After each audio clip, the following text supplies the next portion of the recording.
Ça y est, j'ai reçu le devis final pour la rénovation de mon 16 mètres carrés à Paris. Je vais essayer de garder le sourire dans cette vidéo, même si franchement le prix me donne plutôt envie de pleurer. Bon alors, on va un peu s'expliquer déjà. Donc j'ai plusieurs questions. Moi j'achète cet appartement pour y habiter. Donc évidemment j'ai fait des travaux pour m'y sentir bien. Et même, j'avoue, il y a des gens qui disent ouais bah, c'est pour de la location et tout, refais ça beaucoup moins cher, à la va-vite, etc. Je trouve, dites-moi ce que vous en pensez, mais que c'est assez triste de penser comme ça parce que du coup c'est comme ça que en fait moi je me suis retrouvé dans plein d'appartements fait à la va-vite, loué uniquement pour la rentabilité des propriétaires, et bah c'est pas cool en fait. Donc je me dis, même si cet appartement j'y reste, j'aimerais bien y rester 2-3 ans voire 4 ans, et si je m'y plais le plus longtemps possible pour rentabiliser l'achat, mais même si je le loue par après, bah j'ai envie que mon locataire il se sente bien et que ce soit pas un truc fait à la va-vite pour la rentabilité. Donc je ne sais pas si c'est vraiment hyper cool de penser comme ça. Voilà, bref, vous avez compris quoi. Moi si j'ai un locataire, j'ai envie qu'il se sente bien dans l'appartement, que ce soit des matériaux de qualité comme ce que moi j'aurais mis dans mon appartement. Ensuite, donc moi je suis passé avec un architecte d'Urbiano Architecture, que je vous mets toujours en description, et je vous avais fait une vidéo où je vous montrais le projet, à quoi ça allait ressembler et tout, c'est hyper beau. Il y a quelques trucs malheureusement qui sont pas possibles dans ce projet, comme notamment ici, je vous mets une photo, on voulait retirer ces deux barres là et faire soutenir la mezzanine par une échelle. Malheureusement c'est pas possible, ça va être trop galère, en plus ça coûtera beaucoup trop cher, donc on a dit non. Qu'est-ce qu'on a dit d'autre aussi? Dans les projections, on avait prévu de changer le parquet, au final on va laisser celui-là, parce que tout simplement ça coûte de l'argent, donc ça, le parquet on va le laisser. Au final il est pas si moche que ça. Par contre bon, je vais tout vous expliquer en détail avec les prix, mais ça on change. Bon, du coup je voulais faire cette vidéo pour vraiment vous montrer le prix des travaux à Paris, parce que moi quand j'ai commencé j'ai dit ouais j'aimerais bien mettre 15 000 € de travaux.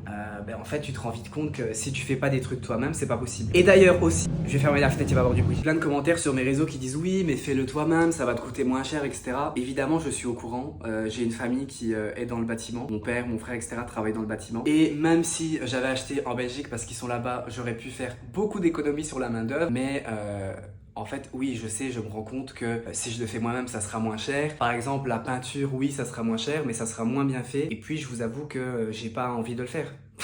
C'est horrible, mais genre, en fait, c'est ça, tu vois. Bien évidemment, je pourrais aussi faire la dépose, donc retirer la cuisine et tout. J'ai pas envie de le faire et c'est pour ça que je paye des gens. Et puis aussi parce que ça sera évidemment mieux fait que si moi je le fais. Donc voilà, les bases sont posées, vous savez tout. Maintenant, on va passer au prix. Si vous ne savez pas à quoi ça ressemble un devis, voilà à quoi ça ressemble. Moi, je passe par la société Bati Art. Je vous mettrai les contacts aussi en description. Et moi, si je passe par cet entrepreneur, c'est parce que en fait, il a refait l'appartement de ma manager, qui est vraiment hyper bien refait pour le coup. Et il a aussi refait l'appartement des potes à ma manager et tout est trop bien fait. Donc quand tu fais des travaux et qui coûtent aussi cher, c'est aussi bien en vrai de passer par quelqu'un dont tu peux avoir confiance et tu sais que le travail est carré. Vous avez vu, pour l'occasion, j'ai mis mon t-shirt Paris et tout. D'ailleurs, trop marrant, quand j'étais à Séville, il y avait une vieille dame qui avait un t-shirt et il faisait écrit Paris c'est moi. Mais go en fait, Paris c'est toi. Bon, comment on va... Je pense qu'on va réfléchir cette vidéo par rapport à comment les travaux vont se passer. Déjà, il faut savoir que cet appartement c'est un DPEG. Donc c'est le cas dans beaucoup de bâtiments à Paris, hein, évidemment, vu que c'est des vieux bâtiments, c'est des passoires thermiques. Donc si je veux le louer plus tard, et même pour moi pour faire des économies d'électricité, il faut que je fasse des travaux de rénovation. Non, des rénovations énergétiques on appelle ça, je pense. Bref, en gros pour améliorer le DPE. Le DPE passerait en E, et pour ça, qu'est-ce qu'il faut faire? Il faut... Oh là là, la qualité. Il faut refaire cette fenêtre qui est assez vieille, et aussi on va changer celle-là parce que même si elle est plus récente, je vais vous montrer, vous allez vite comprendre. Hop. Donc moi ma cuisine sera là aussi, enfin je trouve ça bête, et donc ce qu'on va faire c'est qu'on va mettre des fenêtres à 2 portes.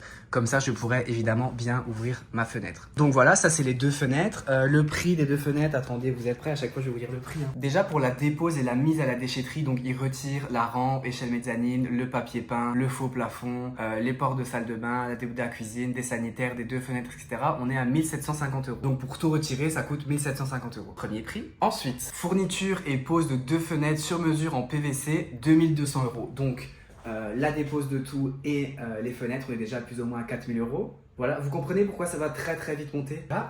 Évidemment, en commentaire, n'hésitez pas à me dire si vous trouvez que c'est trop cher, si est-ce que dans d'autres villes de France c'est vraiment beaucoup moins cher. Dites-le moi, après je vous avoue ça va un peu me dégoûter.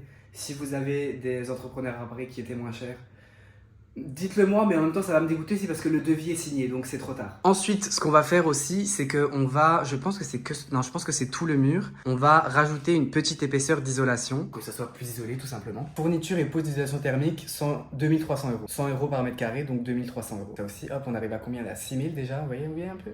Autre truc qui va être important, je vous avais dit, voyez là il y a un faux plafond, ce faux plafond on le retire et on va faire un faux plafond qui fait la même taille partout pour gagner en hauteur un peu partout. Fourniture et pose d'un faux plafond avec isolation, 950 € parce que du coup ils isolent aussi les toits. Bon, je vous dis tout ce qui est maçonnerie en premier parce que c'est ce qui est en premier sur le devis. Il y a aussi fourniture et pose d'une chape dans la salle de bain, donc ça je pense que c'est à terre ici et ça c'est 360 €. Pour refaire le sol dans la cuisine, donc de ici à là-bas, ça coûte, je connais aucun prix désolé, ça coûte 510 plus 180 €, donc 700 € quoi. Et aussi un élément qui va me coûter très très cher, c'est la salle de bain. Comme je vous l'ai dit, comme vous voyez, voilà, elle est un peu dans son jus. Donc ça, on est à préparation d'une douche italienne avec siphon au sol, 380 €. Pose de carrelage partout dans la salle de bain, 2430 €. Et pose de placo hydrofuge au plafond de la salle de bain, 360 €. Là aussi, je pense qu'on est bientôt arrivé à 10 000 € là avec tout ça. Hein. Ça me fait mal au cœur là, plus ça monte, plus ça me fait mal au cœur. Consolider un peu la mezzanine, vous voyez là, il va faire des modifications ici. Il va la rendre un peu plus jolie, c'est 780 €. Là, sur la fabrication d'un meuble sur mesure, d'un placard sur mesure, on est à 950 €. Ça, je trouve que ça va, c'est pas si cher que ça parce que vu les prix que j'ai vus. La pose de la cuisine, parce que oui, évidemment, dans le prix final que je vais vous annoncer, la cuisine n'est pas compris. Voilà, il faut encore ajouter le prix de la cuisine. Je ne vais pas vous mentir que je suis en train de négocier une collab parce que ça commence à devenir très cher. Mais pour poser la cuisine, c'est 1600 €. Sans fourniture, hein, juste pour poser la cuisine. Là, tout ici, je vous mets une photo, hop, mais il y aura une bibliothèque faite sur mesure. Et ça non plus, je trouve pas ça hyper cher, 870 €. Et ça sera avec la même matière que la cuisine. Donc j'ouvre la fenêtre, je suis en France. Bonsoir Paris. Ici, fourniture et pose d'une porte, c'est 400 et quelques €. Sauf que la porte, j'ai vu avec un site, tu vas me l'offrir. Donc ça, on va retirer du devis. Et ensuite, on arrive à toujours la salle de bain qui va coûter aussi très cher, hein, en fait, hein, parce que vous voyez, toute cette installation là, au final, on l'a refait. Là aussi, on change le meuble, comment ça s'appelle? On change le chauffe-eau. Pose, fourniture et pose d'un ballon extra plat, 940 €. Pour changer toutes les arrivées d'eau de la cuisine, etc. De ici, on est à 2700 €. La pose d'une toilette suspendue, donc sans fourniture, 520 €. Et la pose des sanitaires qui n'est pas compris non plus, 480 €. Pour ce qui est de l'électricité, donc en fait, il faut refaire, il faut mettre des prises quelque part. Il faut un peu refaire ce compteur. Bon là, je vous avoue que je ne m'y connais pas trop. On est sur 2200 €. La tête qui tourne à vous dire tous ces prix. Mais ça y est, on arrive à la fin. Et pour finir, la peinture, hein, évidemment, vous vous doutez que je ne vais pas laisser ce vilain vert. Ça coûte, attendez, parce que ça aussi, 2700 € je pense. 2500 €. 2500 € toute la peinture dans tout l'appartement. On est donc sur un total, est-ce que vous êtes prêts, asseyez-vous? Roulement de tambour, 28 850 € de travaux de rénovation sans compter la cuisine. C'est là que tu te demandes si tu as fait un bon choix, tu vois. Voilà, dites-moi si vous trouvez que c'est cher ou pas en commentaire. Je voulais aussi vous dire un autre truc niveau des dates. Là, actuellement, on est le 20 septembre et on commence les travaux le 7 octobre. Sur le devis, il fait écrit que les travaux devraient durer 2 mois. Donc, début décembre, j'espère fin novembre, j'espère que ça va aller plus vite. Bah, je devrais être dans l'appartement. Voilà, dites-moi ce que vous en pensez. Moi, je vais partir un peu pleurer et essayer de trouver tout cet argent. Salut! Abonnez-vous, je vous en supplie.